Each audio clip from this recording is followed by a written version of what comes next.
Hello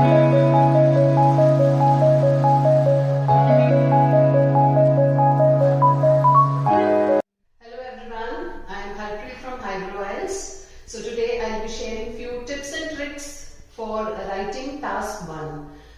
जो दो चीजें आपने ध्यान रखनी है, एक तो आपका वर्ड काउंट जो है वो 150 से कम नहीं होना चाहिए बिकॉज उसके नेगेटिव बैंड स्कोर स्टार्ट हो जाएंगे, एंड सेकेंडली आपने रेपिटेशन अवॉइड करनी है. अब कुछ स्टूडेंट्स हैं जो कहते हैं कि मैम हमें समझ नहीं आता कि हमने इंट्रोडक्शन कैसे बनानी है. तो आज मैं आपके साथ शेयर करूंगी कि जो क्वेश्चन दिया हुआ है उसी से आपने वर्ड्स के साथ उसकी रिप्लेसमेंट करके कैसे आपने उसको रीफ्रेम करके अपना इंट्रोडक्शन बनाना है. बंद करते हैं.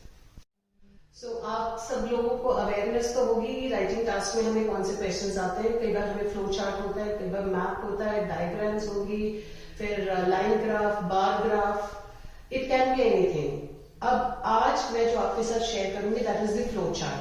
अब ये एक क्वेश्चन दिया हुआ है आपको. अब आपको मैं सिखाऊंगी कि इसी क्वेश्चन से मैं टास्क को कैसे रिफ्रेम करूंगी. आपने इस वीडियो को एंड तक देखना है तो आपको आइडिया हो जाएगा कि मैं इन्हीं वर्ड्स के साथ आपको इंट्रोडक्शन बनानी सिखाऊंगी. अब यहाँ पर क्वेश्चन में दिया the flow chart below shows. So मैंने क्या किया है, मैंने बिलो शोज के नीचे अंडरलाइन करके इसको इलस्ट्रेट वर्ड दे दिया. So the flow chart illustrates the process. Process को मैंने प्रोसीजर.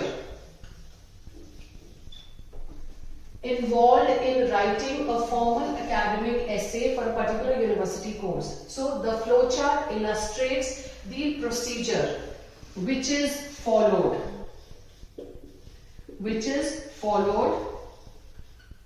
मैंने involved को चेंज कर दिया, which is followed for. अगर ये मुझे राइटिंग सिखा रहा है फॉर्मल की, दैट मीन्स वो मेरे को सिखाएगा followed for preparation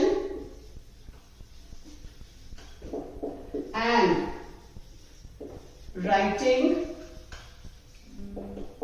of a formal academic essay. यहां तक मैंने इसको इंट्रोडक्शन में फ्रेम कर दिया. अब इसके आगे जो डिस्क्रिप्शन बॉक्स में क्वेश्चन पेपर दिया हुआ है, आपको पता चल जाएगा कि उसमें आगे इस प्रोसीजर को 3 स्टेजेस में डिवाइड किया है. तो कुछ मैंने क्वेश्चन यहां से ले लिया, कुछ अब जो मेरे को क्वेश्चन पेपर के ऊपर हिंट्स दिए हुए हैं मैं उनको यूज करूंगी. फर्दर इसके बाद essay full stop. Further the major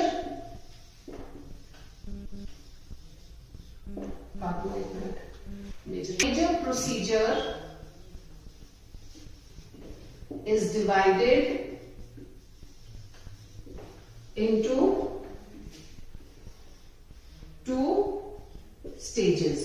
अब जिसमें उसमें हमें स्टेज में दिया हुआ है, नेमली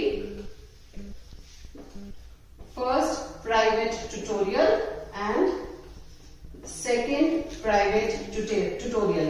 अब आपने ध्यान रखना है, मैंने शॉर्ट फॉर्म में लिखा है, आप शॉर्ट फॉर्म नहीं यूज कर सकते. अगर आप शॉर्ट फॉर्म करेंगे यूज तो आपका बैंड यहां पर डिडक्ट होना शुरू हो जाएगा, ये नेगेटिव मार्किंग की तरफ ले जाएगा.